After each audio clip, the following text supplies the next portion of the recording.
kau ma fonga. Pangai kop whikau aki. O mau kau whatahi he mauanga keresi koe. O mau tala noa he mauanga keresi. He une fofoa mea e ngahi whatungia mai mama whakatala o tua. Te mau tala noa mo he wahe e ka venga a koe. Mau whakawhi koe eiki.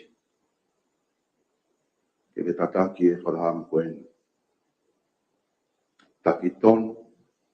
Ato lau maari e eiki. Mau whema. Hakakai o whaotua e whanua koe. Mau whema o hakakai o whatui. Tahu ke mau tō wha olo o ue loto. Mau whema o mahi tamai le rei. Mau kau tapi le rei e whanua koe. Whao mai tālanga koe. Ke ni whakatolonga e kawe ngā fisfis mua e whiona ke tangata. Ka koe mau whalang lang ke a whiona. Ke longa ngāo e pulang. E kihi ngāo e mofisi me kalawhiama. Ka koe maa e whiona. Mau kore kotoa ngai mea nia sisu kaisko alo mau whamoi. Amen. Kala ke pūre e wharerea tonga, Gloria Poleo, pene whahoko a rea taritari.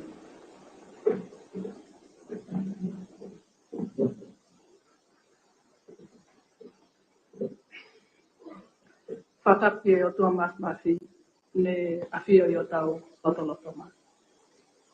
Whatapi e hau o toma, king tupo ono, mono whare.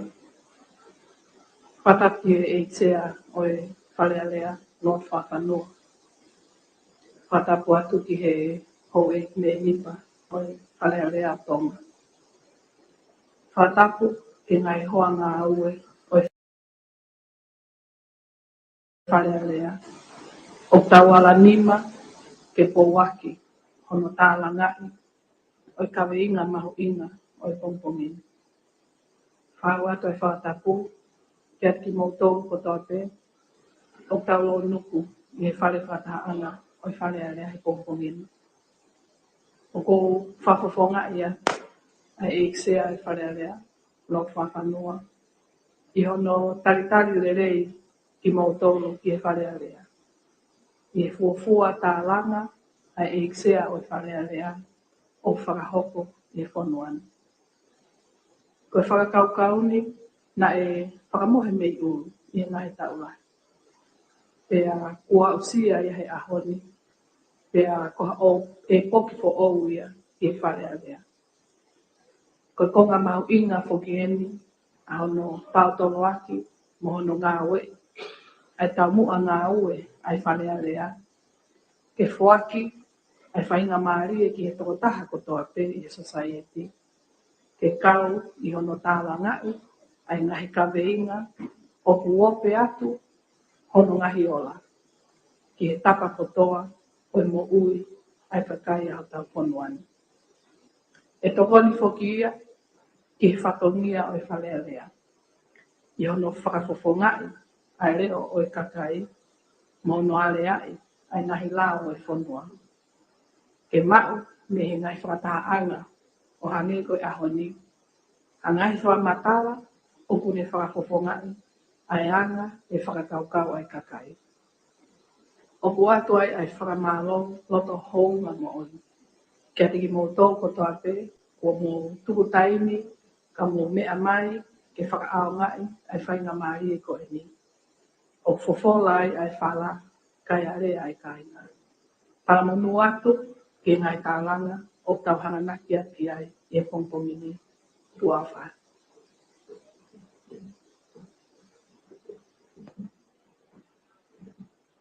O malo ki he kalake pūre e wharerea tonga, i whahoko e rea taritari. Ki mua pea oange whainga maari e ki he iksea koe wharerea tonga, ko kore pe mua ki whahoko te whanti tūtu ni koe ni, ko ngā koe rei koe ai tau proklama. Nei whoke amana ki ke mea mai pa mo e tokoni paremia reo reo, Samuel Waipulu, ka ngā e ko tengetangi, ka nā nge ke whia wito ke kāma mai te tālanga koe ani, e ko hinga e koe ke lawa ke ne mea mai i he pongpongini.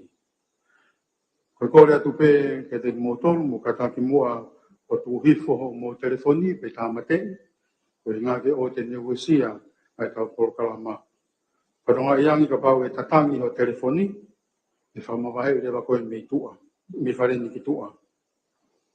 E ngofua pe whaika, e whapau pe mua haka ke uesia e toko taha o tawhaki, pe ko nau tolu koia i mui a te koe e taimi koe te whahokua i ho whaika.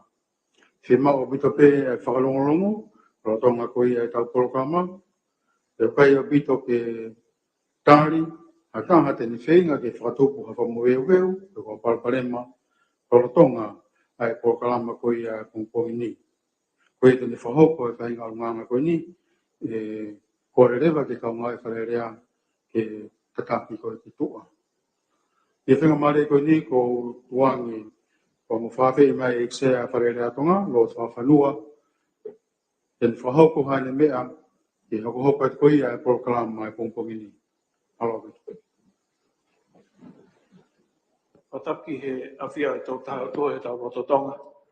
Tapa moe ni awhia tama tui tu pa wono, ka mai taini kuini na raspau. Tapa ki he tama finis kao ni, ka mai taini princess kao ni ma whare tu po. Tapa ki he hoi whawhonga kao whare area, o ka mai ki he pokama tālana e ksea e pompongin. Pe whake ku whatapa ma wahi ki he taha toa pe o kao mai ki he pokama koe ni, o a ton mai ki he loto wharearea. Ko tō mō whamaro ki he ofa eki, ki ono whawhainga marie e tau pokama ma kehe e pongpoi ni. Pako o ato heni ku whamaro ki he tako toa pē o ku kauton mai ki fuafua tālanga ai eksea o whahoko.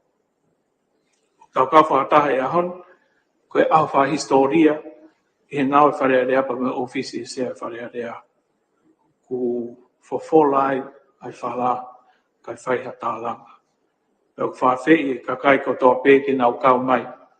Pe he whoki ki a nau tolu, o whanong mai i he le tio A3set, ma valpoint yono FM, Broadcom val 5.5 FM, pe he whoki ki he live stream o whahoko he TPC, pe moe media whasosiale ai wharearea. Ma roi kau mai ki he tahako toa pē, ki he tālanga e sea, pe no whapalangi ko speakers debate. Koe ngahi ka venga pe o mawhatuktuki e whanua o whotu at he tālanga ai eksea. Pe koi ai o tau kamata i he ka venga o pehe i ono whakarea, koe teu le rei taha ki he hia whekau aki. Koe tau tea le rei taha ki he hia whekau aki me whai tōkona tāpū, koe hiri whaki o tau tea mate. Koe ka venga e tālanga e ahoni. Koe tālanga e eksea hono ua, e teu moia ke whakahoko i mahina ko Agos, koe tauni pe te whito ia he ka venga ko ia i he ngahi pore o e pokalama tori akau, mo maungau e ki toa pore anga. Pe te whawhi e peki mo tōke mo kau mai ki he tālanga ko ia. Hangepe ko ia mo mea i hau eki, pe mo ira ka kai whanua, ko ongo ka venga lalahi eni e ua ne mahino mai, me whora hufio ne awhio ai wharearea i ngahi wike ko hiri.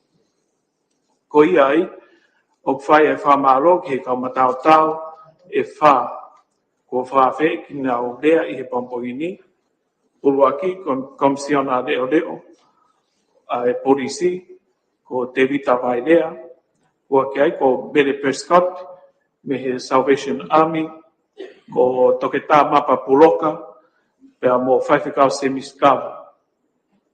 Koe tā mua e nau he ni ke omiha ngai whamatara mahino mo maopo opo, whikau aki pea mo e ka wenga o e aho. Koe kulupono wā, koe whawhawhonga o tonga tapu whā, ma teni tapu eluelu, pea mo e whawhawhonga o whawau taha whā mo are. O whamalo loto honga ki he ongo whawhawhonga koe ni, koe uhiko na loto lahi ki na kau, ke whahoko e na whatongia, aia na e whiri aki ki na ua, i he kau whawhawhonga ai kakai, ke na whahoko ai de o kakai. Ai au I kai makatuunga he ahoni I hona tui whawhoi tui ka whaki na poupou ki ai, pe whawhepaki ki ai, koe I he topiki koe ni o tālanga. O whahe naua ki ai o ki hona tui whawhoi tui. Koe tamua tālanga except with speakers debate, kono mai ha ata ki tua. Kono mai ha ata kai malu ke tala noa I ai, tau taina he kakai, a ngahi ka venga whawhonua. Pe iha tuunga ngā pangapanga maari ai ngahi whakaukau. O ke ai hani ihi, o ngau tui o ikai to tonu ke whahoko ai debate he ka venga koe ni. O magatuunga I he whakaukau ko osi iai hangahi tutun pau he ka venga. Ka koe whangatangata ko ia, kono whangatangata ia, e tau toton whakonistu tone, ke tau lea, pe whakaha, e tau whakaukau.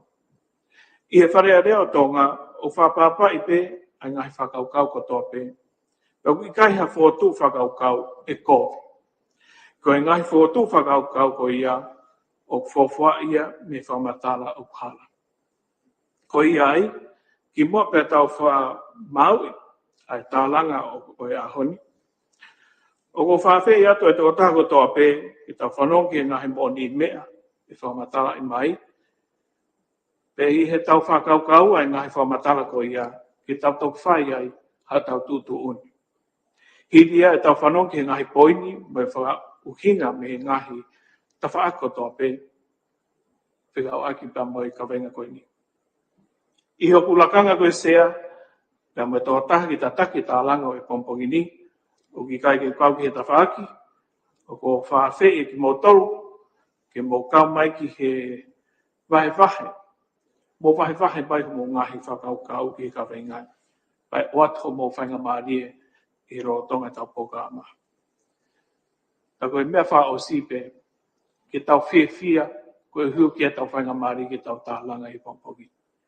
O koe ko whamarot ki mō kamari ta pokama, ka hoko atu ki he whaunga e whakahoko ai tālangan. Pate mō mea mai peki e tau pēnolo I he kutō hema, mō tō matau, e rakamata e tau tālanga, a ki ha whamalanga me he kau matau, ai o whawhi mai a toko whānei o si whakahat ki mua. Koe minite pe e nima e oatka ki nau tolu, Pako tō whā koe niu ki ke nau kau nau tohi tipeti. Koe nau heni ke nau oatu e nau ngahi ilo mo tau kei whaka profesionale ke mga tu ongai ai tipeti. Koe tipeti, peko tālanga e whahoko I he konga hano wā. Aia koe ongo whafofonga. E uaki awe whangamari ke whafofonga tene taukawei ai tau piki koe ni o e kaweinga, a ke minite e nima, e fitu, pai kai fuoloang he minite fitu, e tukuan ki ai, ke o mai ne ngahi poi ni. Pai awe rewa ai minite fitu ki he whafafonga koe o me tau kawei, ke aua whakahoko,